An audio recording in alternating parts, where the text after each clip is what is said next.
الحمد لله رب العالمين والعاقبة للمتقين وأصلي وأسلم على المبعوث رحمة للعالمين. اللهم لا علم إلا ما علمتنا وزدنا علما يا كريم.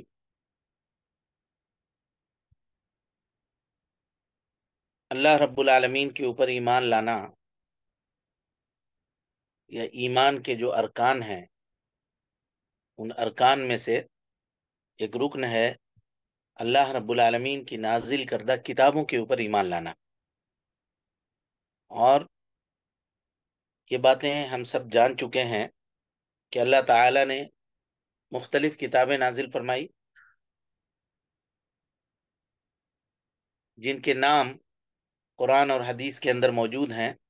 ان پر ہم کو تفصیلی ایمان لانا ہے، اور جن کے نام موجود نہیں ہیں ان پر ہم کو اجمالی طور پر ایمان لانا ہے.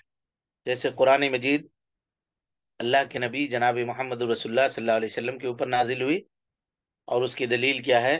انا نحن نزلنا الذکر وانا له لحافظون وانزلنا الیک الکتاب بالحق مصدقا لما بین یدیہ من الکتاب ومہیمنا علیہ فاحکم بینہم بما انزل اللہ. ان دلیلوں کو یاد کیجیے گا. کبھی ایسا ہو سوال میں آپ کے سامنے آ سکتا ہے 3-4 طرح کی آیتوں کو لکھ کر کے کہ یہ آیت قرآن مجید کے اوپر دلالت کر رہی ہے، یہ آیت توریت کے اوپر کر رہی ہے، یہ آیت زبور کے اوپر کر رہی ہے، اس طرح سے. تو آپ کو وہاں پر پھر پہچاننا پڑے گا.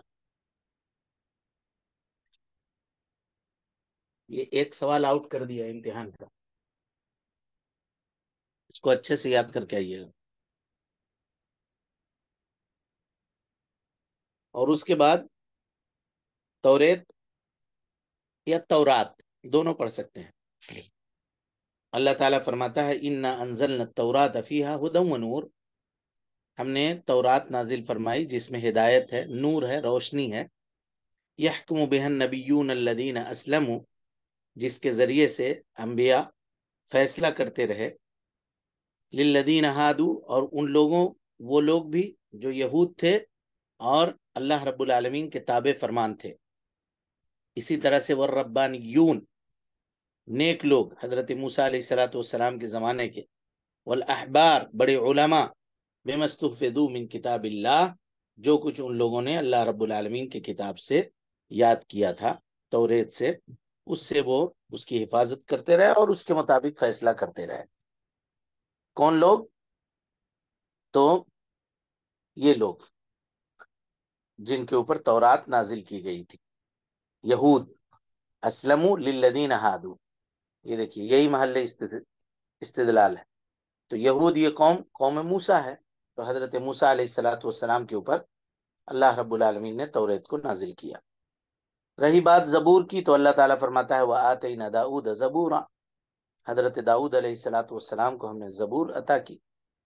اور انجیل تو کہا وَقَفَّيْنَا عَلَىٰ آثَارِهِمْ بِعِيسَى ابْنِ مَرْيَمَ مُصَدِّقًا لِمَا بَيْنَ يَدَيْهِ مِنَ التَّوْرَاةِ وَآتَيْنَاهُ الْإِنجِيلَ فِيهِ هُدًى وَنُورٌ وَمُصَدِّقًا لِمَا بَيْنَ يَدَيْهِ مِنَ التَّوْرَاةِ وَهُدًى وَمَوْعِظَةً لِلْمُتَّقِينَ وَقَفَّيْنَا عَلَىٰ آثَارِهِمْ، اور اس کے پیچھے ہم نے لگایا.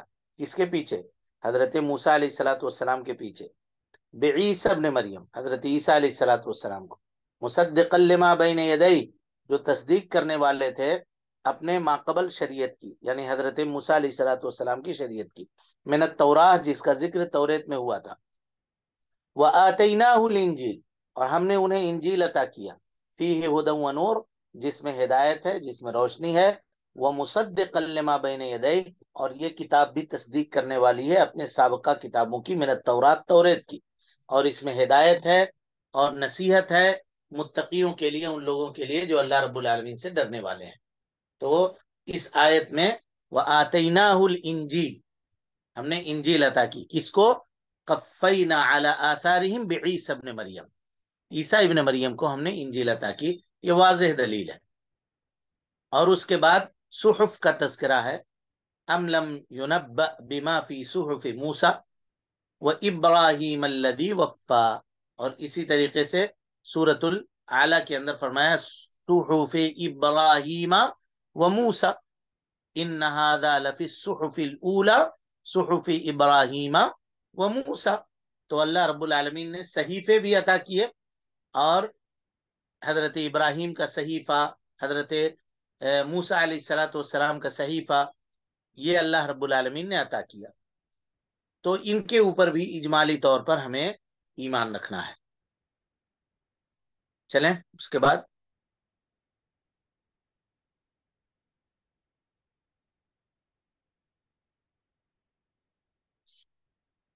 رسولوں پر ایمان۔ کہتے ہیں کہ مخلوق تک خالق کا پیغام پہنچانے کا نام نبوت و رسالت ہے۔ رسالہ یا رسالت یا رسول، رسول کہتے ہیں قاصد کو، جی رسول کہتے ہیں قاصد کو، اور نبوت یہ نبا سے ہے، خبر دینے والے کو کہتے ہیں۔ نبی اور رسول، قاصد اور خبردار کرنے والا، یا قاصد اگر آپ سمجھیے پیغامبر، پیغام دینے والا، پیغام پہنچانے والا، اس کو کہتے ہیں رسول۔ اللہ تعالیٰ فرماتا ہے اللہ یصطفی من الملائکۃ رسلا ومن الناس، اللہ رب العالمین چنتا ہے من الملائکہ فرشتوں میں سے، رسولوں کو، ومن الناس اور انسانوں میں سے، ان اللہ سمیع بصیر، اللہ رب العالمین بے شک سننے والا ہے اور وہ دیکھنے والا ہے۔ تو پتہ یہ چلا کہ رسولوں میں بھی، فرشتوں میں بھی کچھ رسول ہیں جو قاصد اور پیغام پہنچانے کا کام کرتے ہیں، جیسے حضرت جبریل علیہ السلام، ان کا کام کیا تھا کہ وہ انبیاء تک اللہ رب العالمین کے احکام کو لے کر کے نازل ہوا کرتے تھے، اترا کرتے تھے۔ اسی طریقے سے رسولوں کا مقصد کیا تھا کہ جو شریعت اللہ رب العالمین نے ان کے اوپر نازل فرمائی ہے، اللہ کے مخلوق اور اس کے بندوں اور اپنی امت تک بغیر کسی کم و بیش کے وہ شریعت پہنچا دینے کا کام نبیوں کا تھا، رسولوں کا تھا۔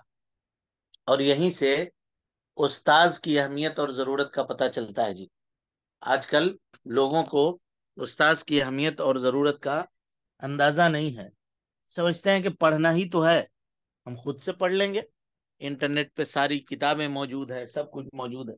تو اللہ تعالیٰ ایسا کر سکتا تھا کہ وہ ڈائریکٹ قرآن مجید نازل کر دیتا، اور نازل کرنے کے بعد کہتا کہ یہ کتاب ہے بھائی، عربی زبان کے اندر لکھی ہوئی ہے، تمہاری زبان بھی عربی ہے، اس کو پڑھ لو، پڑھ کے سمجھ لو ساری باتیں اور اس کے مطابق عمل کر لو۔ تو کیا ایسا اللہ تعالیٰ نے کیا؟ نہیں کیا، رسول بھیجا، کیونکہ رسول کا معاملہ صرف پیغام پہنچانا نہیں ہوتا ہے، بلکہ اس کی عملی تصویر پیش کرنی ہوتی ہے۔ قرآن مجید کی بہت ساری آیتیں ایسی ہیں جو عربی جاننے کے باوجود بھی صحابہ کرام رضوان اللہ علیہم اجمعین اس کے صحیح معانی اور اس کے مطلب اور مفہوم کو سمجھنے سے قاصر رہ گئے۔ اس کی مثال لیجئے، جب وہ آیت کریمہ نازل ہوئی کہ الذین آمنوا ولم یلبسوا ایمانہم بظلم اولئک لہم الامن وہم مہتدون، جو لوگ ایمان لائے اور انہوں نے اپنے ایمان میں ظلم کو نہ ملایا تو یہی وہ لوگ کامیاب ہیں۔ تو صحابہ کرام رضوان اللہ علیہم اجمعین اس آیت کو سن کر کے پریشان ہو گئے، اور اللہ کے نبی صلی اللہ علیہ وسلم کے پاس پہنچے اور کہا کہ اللہ کے نبی صلی اللہ علیہ وسلم، اللہ تعالیٰ نے یہ آیت نازل کی ہے کہ جو لوگ ایمان لائے اور اپنے ایمان میں ظلم کو نہ ملایا، اینا لم یظلم نفسہ، ہم میں کا کون آدمی ایسا ہے جو ظلم نہیں کرتا ہے؟ تو نبی صلی اللہ علیہ وسلم نے وضاحت کر دی، کہا کہ لیس الذی کما تعنون، وہ نہیں ہے جو تم سمجھ رہے ہو۔ کیا ہے؟ کہا کہ تم نے لقمان کی بات نہیں سنی جو اللہ رب العالمین نے سورہ لقمان کے اندر بیان کیا ہے؟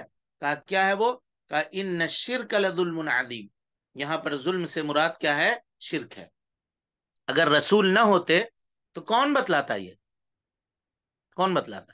اور اس سے ایک بات یہ بھی پتا چلا جی کہ رسول انہی میں کا ہونا یہ ضروری ہے، ورنہ ہم انسان ہیں، ہماری ضرورتیں دوسری طرح کی ہیں، جناتوں کی ضرورتیں دوسری طرح کی ہیں، فرشتوں کی ضرورتیں دوسری طرح کی ہیں۔ اللہ رب العالمین اگر فرشتے کو رسول بنا کر کے بھیج دیتا تو ظاہر ہے وہ ہماری ضرورتوں کی رعایت کر سکتا تھا۔ یہی وجہ ہے کہ جب مشرکین نے اعتراض کیا کہ اللہ تعالیٰ نے انسان کو کیوں رسول بنا کر کے بھیج دیا، ایسے آدمی کو جو ہمارے درمیان کھاتا ہے پیتا ہے، یاکل الطعام ویمشی فی الاسواق، بازار میں گھومتا پھرتا ہے، یعنی اپنی ضرورتیں پوری کرنے کے لیے دکان جاتا ہے، بازار جاتا ہے، ایسا کیوں؟ فرشتے کو رسول بنا کر کے بھیجنا چاہیے تھا جس کو کوئی ضرورت نہیں ہوتی. تو اللہ تعالیٰ نے جواب دیا کہ قُل لَوْ كَانَ فِي الْأَرْضِ مَلَائِكَةٌ يَمْشُونَ مُطْمَئِنِّينَ لَنَزَّلْنَا عَلَيْهِمْ مِنَ السَّمَاءِ مَلَكًا رَسُولًا. اے اللہ کے نبی صلی اللہ علیہ وسلم آپ کہہ دیجئے، سورہ بنی اسرائیل کی آیت ہے کہ اگر زمین کے اوپر بسنے والے مخلوق یہ فرشتے ہوتے تو ہم فرشتے کو رسول بنا کر کے بھیجتے، ہم فرشتے کو رسول بنا کر کے بھیجتے. چونکہ تم انسان ہو اور تمہاری ضرورتوں کو انسان ہی سمجھ سکتا ہے، اسی لیے ہم نے انسان کو رسول بنا کر کے بھیجا ہے. تو پتہ یہ چلا کہ اللہ رب العالمین نے، یا یہ اللہ رب العالمین کا اختیار ہے کہ اللہ رب العالمین رسولوں کو چنتا ہے. اچھا، اس سے ایک بات یہ بھی پتہ چلتی ہے جی کہ رسول بننا یہ کسی کے محنت کا نتیجہ نہیں ہے. مثال کے طور پہ کوئی محنت کر کے ڈاکٹر بن گیا، کوئی محنت کر کے انجینئر بن گیا، کوئی پڑھ لکھ کر کے عالم بن گیا محنت کر کے، تو کیا کوئی محنت کر کے رسول بھی بن سکتا ہے کیا؟ بولیے. نہیں بن سکتا.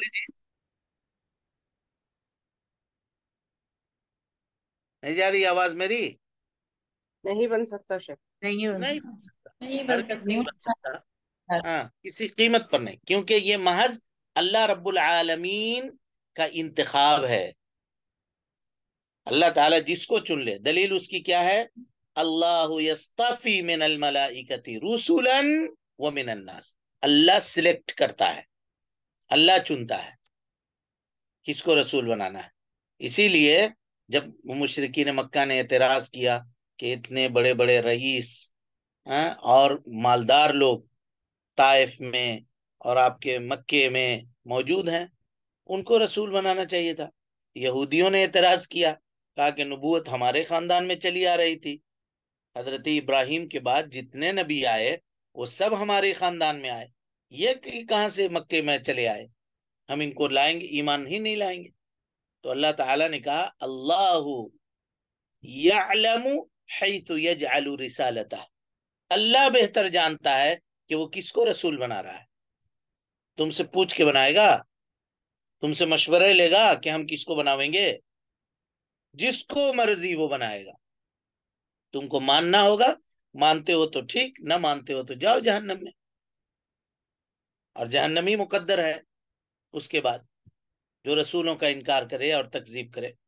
تو اس سے یہ پتا چلا کہ آدمی محنت کر کے اور یہ کر کے رسول نہیں بن سکتا ہے، بلکہ نبوت اور رسالت یہ صرف اللہ رب العالمین کا معاملہ ہے. اللہ تعالی جسے چاہے اسے عطا کر دے، کسی کو کوئی اعتراض کا حق بھی حاصل نہیں ہے، کسی کو کوئی اعتراض کا حق بھی حاصل نہیں ہے.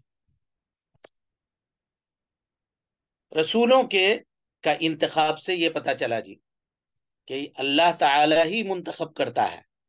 کوئی بندہ کوشش کر کے اور ریاضت کر کے اور ایسا کر کے رسول نہیں بن سکتا. جیسے لوگ ٹارگٹ متعین کرتے ہیں نا، اتنا مرتبہ یہ پڑھو، اتنا مرتبہ اٹھک بیٹھک کر لو، اتنا مرتبہ فلاں کر لو تو یہ بن جاؤ گے، وہ بن جاؤ گے، اتنے چلے لگا لو، اتنے فلاں کر لو، اتنے فلاں کر لو. سب بیکار کی باتیں ہیں، صوفیوں کے یہاں جو طریقے ہیں. بہرحال اب رسولوں کے بھیجنے کی حکمت کیا ہے؟ کیوں اللہ تعالیٰ نے رسولوں کو بھیجا؟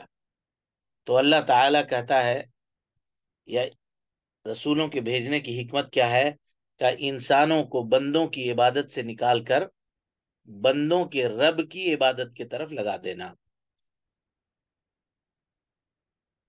اللہ تعالیٰ کا ارشاد ہے وَلَقَدْ بَعَثْنَا فِي كُلِّ أُمَّةٍ رَسُولًا، ہم نے ہر امت میں ایک رسول بھیجا، اور اس کا کام کیا تھا؟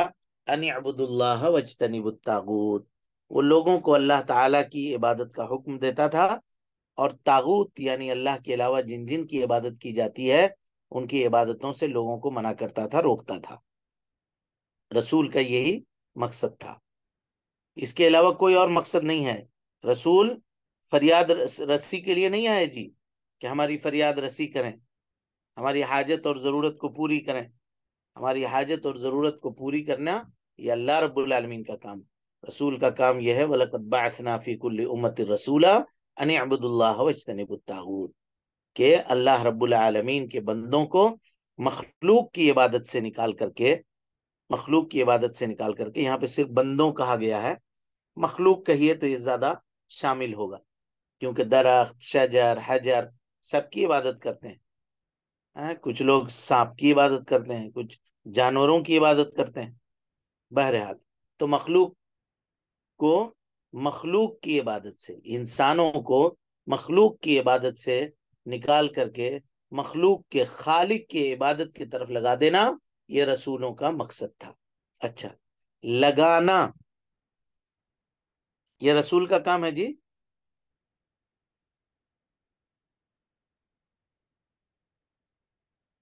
بولیے. نہیں ہے نہیں شیخ. نہیں رسول کا کام کیا ہے؟ پہنچانا. پہنچا دینا، رہنمائی پہنچانا. کرنا چاہیے، رہنمائی کرنا، رہنمائی کرنا. رہنمائی کرنا. اسی کو اللہ تعالیٰ نے دو جگہ بیان کیا ہے، غور سے اس کو سمجھیے. اللہ تعالیٰ کہتا ہے اِنَّكَ لَا تَهْدِي مَنْ أَحْبَبْتَ وَلَكِنَّ اللَّهَ يَهْدِي مَنْ يَشَاءُ. اے اللہ کے نبی صلی اللہ علیہ وسلم، آپ جس کو پسند کریں اس کو ہدایت نہیں دے سکتے. اِنَّكَ لَا تَهْدِي مَنْ أَحْبَبْتَ وَلَكِنَّ اللَّهَ يَهْدِي مَنْ يَشَاءُ. جسے اللہ رب العالمین چاہے گا اس کو ہدایت دے گا. تو یہاں پہ ہدایت سے مراد کیا ہے؟ رہنمائی. رہنمائی. اس کو کہیے گا رہنمائی، ہدایت دلالت. کیا کہیے گا؟ ہدایت ہدایت دلالت. والارشاد.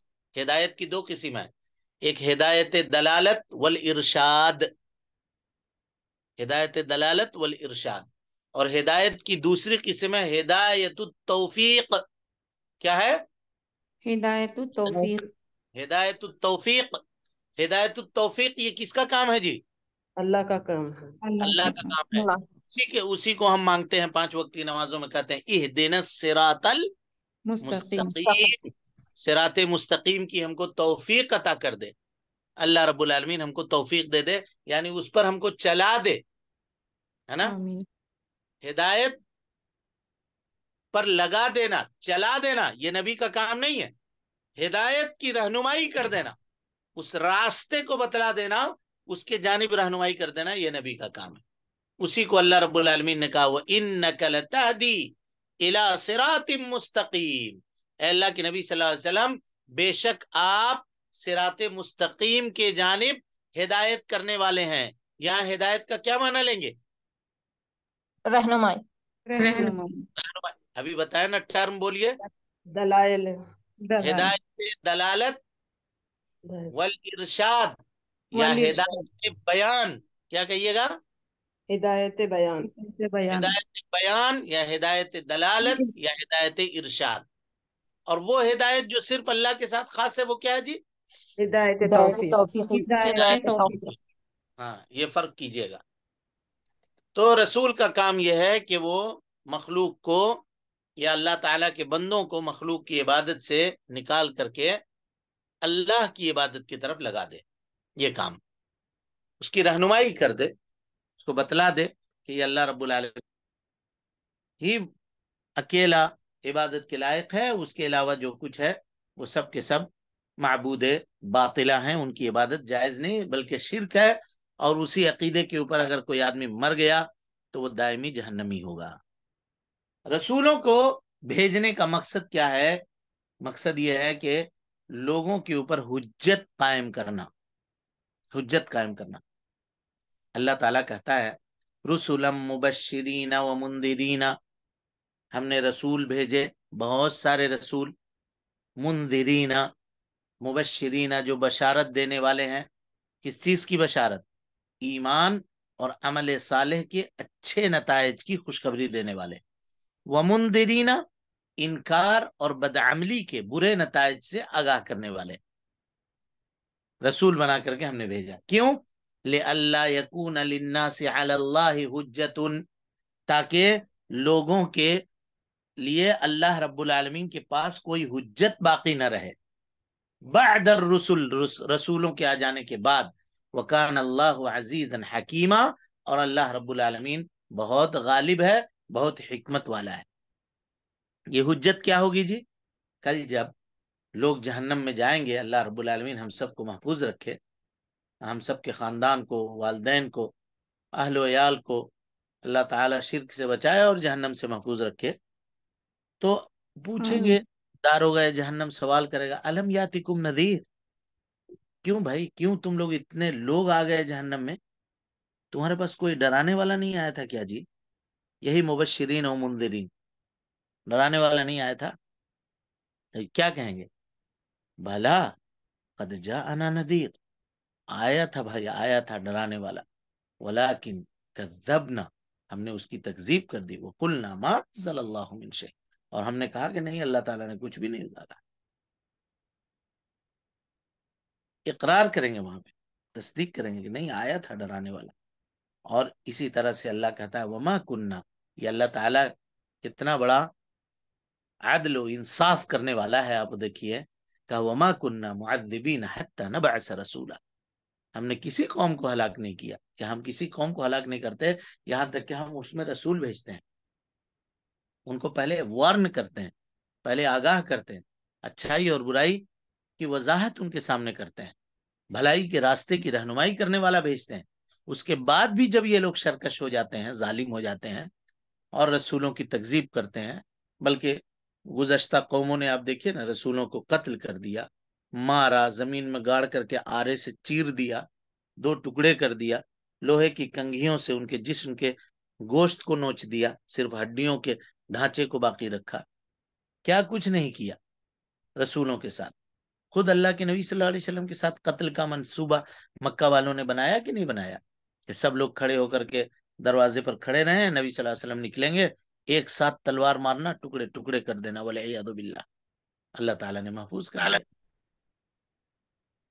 تو یہ حالت قوموں کی رہی ہے اپنے رسولوں کے ساتھ۔ بہرحال رسولوں کے بھیجنے کا مقصد یہ ہے کہ اللہ تعالیٰ اپنے بندوں کے اوپر حجت قائم کر دیتا ہے، کل چل کر کے یہ کوئی نہیں کہہ سکتا ہے کہ اللہ تو نے تو ہم کو رسول ہی نہیں بھیجا تھا، تم نے تو واضح ہی نہیں کیا تھا حق کیا ہے باطل کیا ہے، تو ہم کیسے جانتے؟ تو یہ حجت نہیں رہے گی۔ اسی طرح سے رسول کے بھیجنے کا مقصد یہ ہے کہ وہ بعض غیبی امور کو بیان کرتے ہیں، رسول انہی امور کو جن کا اللہ رب العالمین نے ان کو علم دیا ہوا ہوتا ہے، انہی کو وہ بیان کرتے ہیں، جیسے قیامت کے دن کا حساب و کتاب، جنت و جہنم، اور قیامت کی نشانیاں، دجال کا آنا، یاجوج و ماجوج کا خروج، اور اس طرح سے جو چیزیں اللہ کے نبی جناب محمد رسول اللہ صلی اللہ علیہ وسلم نے بیان کی ہیں، وہ ساری چیزیں رسول کچھ غیبی معاملات کا بھی تذکرہ کرتے ہیں۔ اسی طریقے سے رسول کے بھیجنے کا مقصد یہ ہے کہ زندگی گزارنے کا رسول نمونہ پیش کریں، یعنی اللہ تعالیٰ نے جو احکام نازل کر دیا ہے اس حکم کو عملی طور پر برت کر کے لوگوں کے سامنے پیش کر دیں، اس کا عملی نمونہ اور مظاہرہ لوگوں کے سامنے پیش کریں۔ اللہ تعالیٰ فرماتا ہے اولئک الذین ھدی اللہ، تقریباً 18 نبیوں کا ذکر ہے جی اس سے پہلے، اور اس کے بعد اللہ کہتا ہے اولئک الذین ھدی اللہ، یہ وہ لوگ ہیں جن کو اللہ نے ہدایت دی ہے، فبہداہ مقتدی، تو اے اللہ کے نبی صلی اللہ علیہ وسلم آپ ان کے ہدایت کی اقتدا کیجئے، پیروی کیجئے، آپ ان کے ہدایت کی اقتدا اور پیروی کیجئے۔ اسی طرح سے فرمایا لقد کان لکم فیہم اسوۃ حسنہ، رسولوں میں تمہارے لیے بہترین نمونہ ہے۔ یہ جو آیت کریمہ اوپر آئے نا جی، سورہ انعام کی آیت نمبر 90، آیت نمبر 90 جو پڑھا اولئک الذین ھدی اللہ، صفحہ چینج کیجئے، آپ لوگ صفحہ کیوں نہیں چینج کیے ہیں؟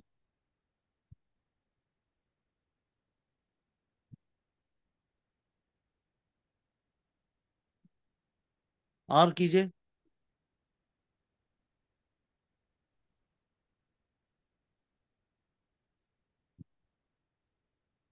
کہاں پڑھ رہے ہیں جی ہم لوگ؟ یہاں پڑھنا تھا استاد۔ ہاں